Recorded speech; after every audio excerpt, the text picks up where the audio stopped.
were muted. All right, everybody. Happy December 9th. Okay, I'm excited about this time of the year because these next 2 weeks to me are critical weeks. If you're working, and you should be, all right, take some time off during the holidays, but these are great 2 weeks to show your commitment level. We're very fortunate today to have Melissa Lundgren. Melissa, if you could unmute your phone, that would be tremendous. *6, and you will unmute. Done that. There you are. I'm unmuted. Yeah. She is unmuted. So, Melissa, tell us a little about yourself. Like, tell them where you're from, all that good stuff, please. Okay. Well, thanks for having me on this morning, Rick. My pleasure. I'm in the Palm Springs market in California, and Mm-hmm. I started real estate in 2002. So it's been a few minutes, but I made a few changes. In a little background, I'm originally from Pasadena, California, and my family had a second home in Palm Springs in the 60s and 70s. We kind of were the mid-century moderns, right? So I fell in love with the desert really early. I was lucky to have that in my family. So I started out in LA. I moved to Nashville in 1990. Nice. I was a professional songwriter and singer back in the day. And I also worked in film production a little bit. So when I moved to Nashville, I got into that as a career. I'm ultimately a production coordinator.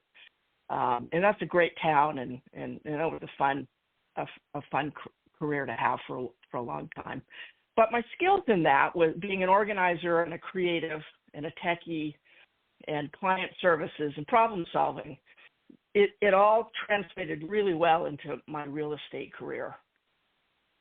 And I was really lucky. I started out with a top producing rookie agent named Tony Carlatello in Nashville, who he needed my skills and my organizing and whatnot. He was doing 100 deals a year with investors and turning around and reselling. And so I was thrown into the fire when I started. And, there's no better way to learn this profession than to have to do it and to learn the contracts and the disclosures and the process and everything. So I had a really, really great start, and it was a good fit, And so while I was building my relationships and my clients and my pipeline, and it was a really, really hot market. Nashville's a great place. And also I got my CRS designation in 2006, which is Certified Residential Specialist.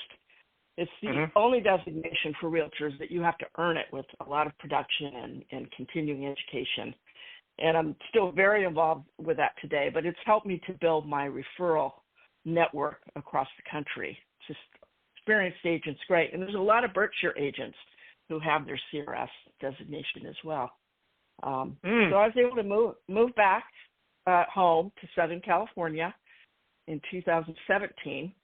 And so I went from a traditional, where people are making lateral moves, to a historic homes here too, but second home resort 55 plus retirement market. So I kind of had to shift my ways and my mindset a bit to build this business out here. And so, that's where my referral network with agents has been so critical, because people move here from other places. Oh, yeah. And so relationships with other realtors is really, really important. So that's helped me a lot too. So I started, it's been about 8 years out here in Palm Springs, and I love it, and it's a great market. And I love being with Berkshire Hathaway and our great manager, Dwayne Carrier. So great support. Yeah, Dwayne. He's the one that recommended you for me to ask you to do this too. And I have to tell you a quick story though, since you mentioned Nashville and writing songs. About, I want to say 6-7 years ago, I was sent to Nashville by Mark and Gordon to represent the company at a Realty Alliance thing. And I write music and I record music too. It's my hobby. And I got to go through the Nashville. I stood on the X, the blue X, where Elvis recorded, what is it, RC A, Studio B. So I had to tour that. Then I went to the Country Music Hall of Fame, and like me and two other guys actually were in the wing, which is what's her name? Oh my God, I can't think of her name right now. But anyway, but the thing I remember the most, Melissa, is the night they had an event where they rented the foyer of the Country Music Hall of Fame, and they had 3 local people, 2 men and 1 woman, come in, and they were professional songwriters. And between the 3 of them, I want to say they had 6 or 7 top 20 hits and several top 40. And the woman had a little keyboard, and the other 2 guys had guitars, and they did their like raw versions. Like the one I remember the most was the girl wrote the song. I took a Louisville Slugger to both headlights. I can't think of the woman who sings that song, but anyway, it's a very popular song. I'm like, and she does her keyboard version of it. You recognize it, but then you see the spin that these these talented musicians put on it. It was one of the most. It was because they just went one after another of songs I recognized that they wrote and sold to these very famous musicians. Which it was really interesting. In you being a creative and a songwriter, the beautiful thing about Nashville is, they have the Bluebird Cafe and they have all these other places, and these writers they call them in the round, and they just go around 3 or 4 of them and play the songs, the hits that they've written for other people in their versions. And it's so inspiring, and it's just so cool, and everybody's accessible there, and it's everywhere you go. It's just in the air. So it's really a cool place. Yeah, I walked around by myself, and I remember before one of the events, and I remember saying to myself, my God, it's 11 o'clock in the morning, every bar is open, and they already have all live entertainment going. Like, wow, this place is crazy. And every musician, and as you know, even the people in the small little bars, that place is filled with talented people. So if you've ever been to Nashville. All right, enough about that. I could talk about that all day because it's my super favorite hobby. I didn't know that about you. That's great that you were there. That's a tough. We have our manager for Sedona, Patrick Clark, spent a lot of time there, and he actually was he calls it a fiddle, but I'm like, calling that a fiddle is almost insulting the instrument the way he plays it. It's a violin. But Patrick Clark was on tour with Darius Rucker for a few years. Oh, wow. He's a really good violin player. Cool. But anyway, so tell us a little about, so you mentioned, and I understand, didn't you just get an award recently in your, for last year I was for Palm Springs, Greater Palm Springs Realtors Realtor of the Year, which was a huge honor. And, and the year before was California CRS Realtor of the Year in 2023. So I get involved with the boards, I get involved in leadership, and it's just giving back and being part of our profession. And, organically you do that, and sometimes really nice things come back. Like these awards are, it's a great honor and everything. And it's just kind of part of our profession. It's really cool. I'm the California CRS president next year for our state, representing. Congratulations. There's a lot of CRSs in California, so we have a great year planned for 2025. And again, it's a great referral network with realtors. Right. These are experienced people, just stay in the game. Well, since you're connected, you probably heard too, because you came on as I was finishing one of my groups of 4 coaching. You probably heard the question I got was, what's the DOJ trying to do by getting involved at the final hour on the settlement? And I guess my question to you is, do you have any opinion on that, or do you know what's exactly going on? It doesn't sound like they made any headway. Yeah. That they did anything. So as far as I'm concerned, I'm not going to put any energy into that. Good. Because in California, they're way advanced on the forms and the disclosures are changing again in December. So, again, at Dwayne in our office, we had such great training. I mean, for months and months and months to really He knows the contracts. We get a grip on how to work this thing. And actually, I kind of like it, with listings and with buyers, being able to negotiate separately and on the contract for the buyers. They make an offer and the seller gets to negotiate it. It's between the buyer and the seller now. It's not between the brokers anymore. And also helping the other agents who write the offers to understand how it works, because they don't all have the training that we got. And I feel like we're at an advantage because of that. But I like it. I'm in some cases making more money. Yeah. Because my buyers and will that's pay the difference. We negotiate. We negotiate it, and the buyers will pay the difference because they think I'm worth it. And I'm like, wow, that's cool.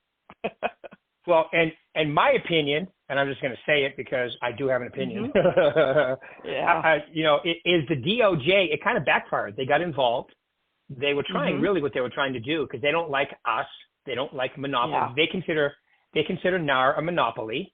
So they're like, okay, how do you break up a monopoly? You stick a stick in the spokes, and I think it backfired because of everything you just said, Melissa. Now people are So not only did they not lower buyer side commissions or eliminate them, they actually made it, for the seasoned person like yourself who knows what you're doing, it's actually made it better. It's also made the business more professional, which I think is another thing. But that's why I think they got involved in the final hour, because they didn't get the outcome they were looking for. Now, we all know as of January, we're going to have a whole new DOJ. So hopefully they'll lose their spunk to try to dismantle or get involved or redo the real estate business, because I think they got involved. It didn't work out the way they thought it was going to, because they don't take us. I don't think they take us seriously. They don't think that we're a professional group of people. Right? They just think you're lazy people that get into work at 11, decide where you're going to lunch, and then make a sale, make $1 million, and then go home. They don't understand the business, and that's why I think that's why it's the true professionals are making it happen. Go ahead. Yeah, it begs the question: have none of those people ever tried to buy or sell a home? Right. I mean, how can they not get it? I mean, anyone who's ever bought or sold a home should understand better what it is we do. Right. It's a very personal, intimate thing, but there's money and emotions and just so many things involved with it. Right. But it's what it is. So I agree 100%. And I love the way, I think that the true professional, the person who knows what they're doing, is going to do better in this situation. It also, over the last few years, we've lost some membership, which I think is fine with what happens. The membership goes up and down based on market conditions, and the transactionally has gone down a little bit. Your market itself, though, you mentioned earlier, when you started there, it was a second home market, but that's kind of changed over the last few years, 5 or 10, hasn't it? Well, there's a lot of people that live here full time, and after COVID, the work at home homes, people wanted to move out here because they love it. They're wanted to make those changes they've been putting off, but they can work at home out here, and and in the summer they can go visit cooler places. But yeah, it's a very stable full-time demographic out here as well. Yeah, it's I love it. I've been going there since. As a matter of fact, I'm actually going back for the 50th anniversary of the Mike Ferry Superstar Retreat at Palm Desert Marriott. You know the one I'm talking about that has the gondolas and So that's where it all started. I'm going back. I couldn't miss it. I talked with Gino. Gino's like, "You're going, right?" I go, "Yeah, I'm going," because I think it's it's where it all started for me, for sure. Because I'd been in the business a few years, and then I met Mike, and it totally changed my career. But I'm actually going to your Christmas party too this year. I'm good. Good. Well, you better. You're a singer. You better get your karaoke on, because. Oh no, I don't. No, we'll see. We'll see. I don't normally do that, but we'll see. Well, practice up. All right, I will consider that. But all right. So tell us a little about how you do your business. Fill us in. Like you mentioned you do a lot of referral business, and how do you do that? Yeah. Well, not only the CRF networking, but I get involved in my local board as well. So it's networking with local agents. I stay in touch because I'm from Southern California, and I'll tell you what probably the thing that's done the most for me, and a lot of people have mixed feelings about it, but Facebook to me, first of all, it's free. It's always been free, and it's still free. It's like the greatest human connector ever. Mm-hmm. And, I stay in touch with, again, I grew up in Pasadena, Arcadia. I stay in touch with those people. I stay in touch with my Nashville people. I stay in touch with my realtor people, my family. People are all over the country, and they're watching, because I post a lot and I make videos. I love all that stuff. And and they see, they look, and they may not all hit the like button, but when I talk to people, it's like, oh my God, what a great place to live. Look at all the stuff you're doing. I want what you have. Mm-hmm. Boom, right? Because people want to move here. They want to see what we're doing. And so Facebook is such a great tool, and to keep up with other people and what they're doing, what's going on in their lives, the good, the bad, the ugly, So it's such a great connector, and that helps me.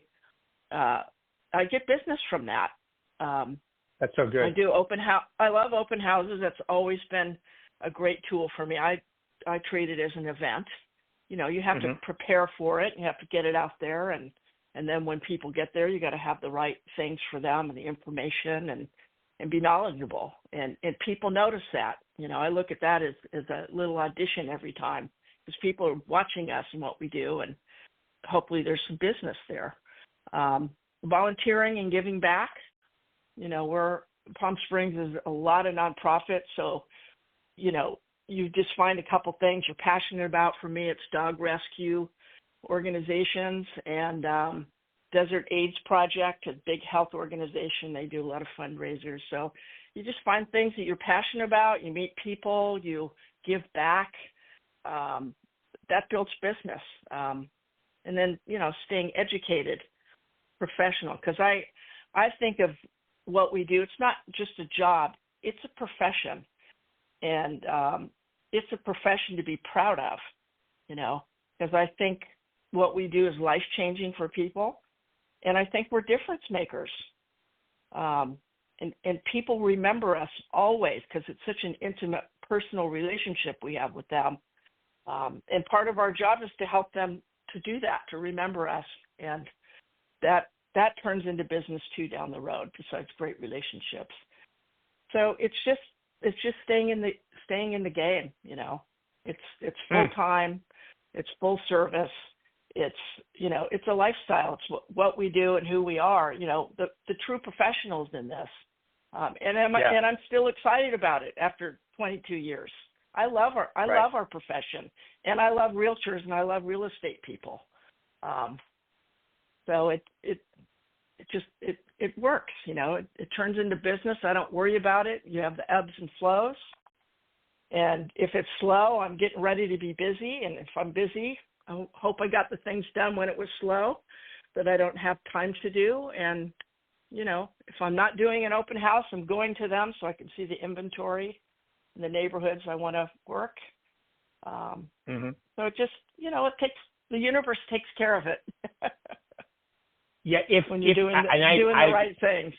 I was just going to say that. I was just going to add that. And if you're doing the right things, the universe comes through because you're telling, this is what I want, and it's great. And you have to do it with intention, and the attitude has to be. I call it the attitude of expectation. Like, I expect everything I'm doing to work, and when you do that, with the right, goals in mind, like helping people and helping yourself is one of those people. There's no doubt about it. But the universe definitely delivers if you're doing the right things with the right attitude, and expectations. And also your approach has to be right too. So, and it sounds like your approach as well. And I love your attitude of, this is a profession. I mean, think about it. We are independent contractors. We're solo entrepreneurs. We're in business, for ourselves, but not by ourselves, with this lovely brand that we have called Berkshire Hathaway. And like you said, your manager is incredibly good. He is, and he knows the contract as well as anybody, or better, right? And it's one of those things in California, it's going to continue to change because it's evolving and it's going to continue to evolve. So people always ask me, well, what about the contract? I always go, it's very simple.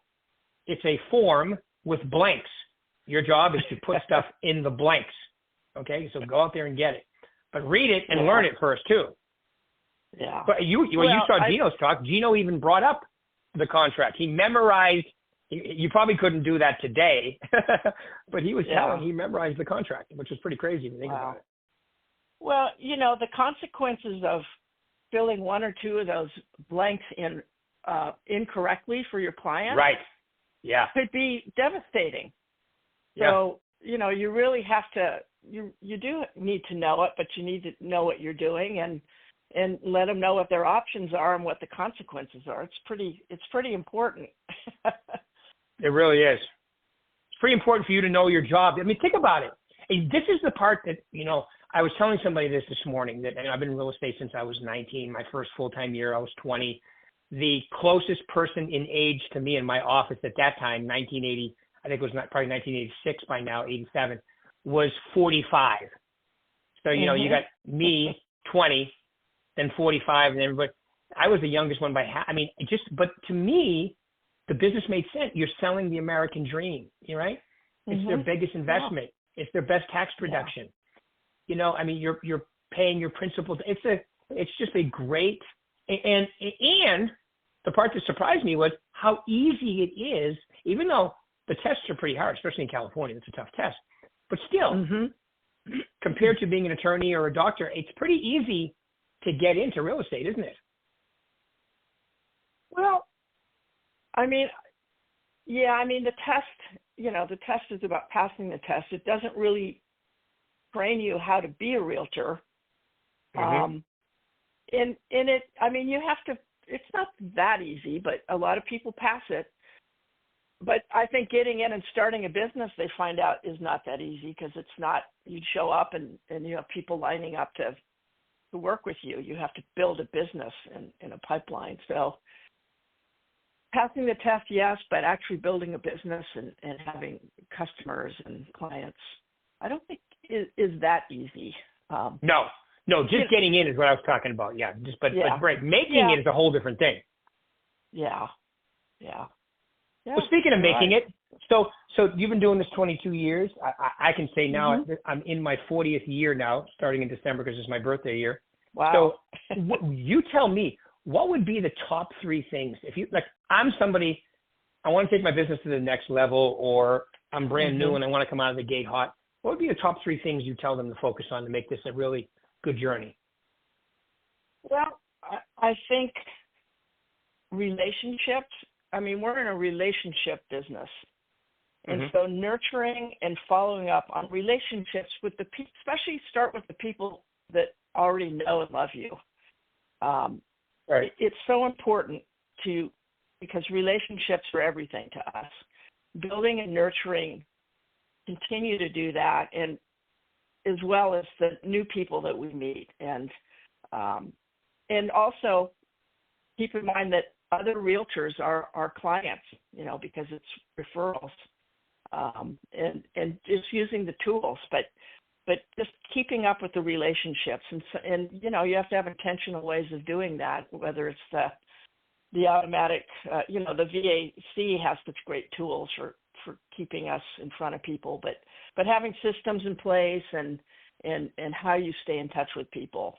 We all do it differently. Again, social media is a big one for me. And also remembering that what we do is about our clients and not about us. And so being intentional about that, remember to give them a great experience and use empathy and patience and make them feel good, that it's not about us, it's about them. So staying mindful about that, I think, is really helpful to keep our business growing and moving forward. Those are kind of my main things. Yeah, all of that's so important too. And staying in the game, staying around professional real estate, continuing your education. Right. because you get a license and it's ever changing, as you know, 40 years, and you just have to keep up with it. It's not a one and done. Once you're in there, you don't have to learn anything anymore. It's an ever evolving thing, and that gives us an edge over other agents. So keep up with your education on our profession. Yeah, I always say be a student of this business, because it's always changing, and like you said, relationships, communicating with people is so important. You also said in so many words the fiduciary responsibility we have, putting our clients before ourselves, and that's what a fiduciary responsibility is, right? Mm-hmm. And then staying in the game. I every day show up and work. This is a full-time job. Like my video this morning was about these last 2 weeks. Okay, these are the last 2 full business weeks of the year. This week and next week, and then it's the week of Christmas, and then it's the week of New Year's. So, but they're work days. Work them. But let's see what your commitment level is for next year, because you got to be working. Nothing feels better than turning the corner into January with momentum. But if you're not working right now, you're not going to have momentum. So continue to work. It's a full-time job, right? Yeah. Well, and this is such a great time of year to connect with your clients and your friends. Right. We just did, we have a great, a beautiful office downtown right on the boulevard, and they had the big Palm Springs Christmas parade. So we had an office parade watch party where we invited our friends, our clients, our realtor associates, and it was amazing. And people come and they see where we work, and they're impressed by our office, and they meet the other agents, and they see the whole Berkshire thing. It's just, there's so many great opportunities this month to connect with our people and remind them, that we're there and we're there for them, and to be part of our community. So I think it's important to take advantage of those things as well. Right. Absolutely. Well, okay, awesome. Well, we're at perfect time here. Thank you, Melissa. I just want to say thank you very much for taking your time out. This was incredibly good. I'm sure people got a bunch of nuggets. We'll be sending this out. It'll be on my podcast in about half an hour, and then we send it out everywhere too. It's also on my YouTube channel, so if you want to check it out anywhere, that's where they are. Everybody else too. Any final words you want to say, Melissa? Well, thank you so much. I appreciate the opportunity to chat with you, and we look forward to seeing you at our Christmas party. Thank you very much. And bye, everybody. We'll do this again next week. And let's make this a great 2 weeks, everybody. The week of the 9th, the week of the 16th. Kick butt, keep rocking. And I will look forward to seeing you all soon. Thanks, Melissa. Bye, everybody. Take care. You too. Thanks.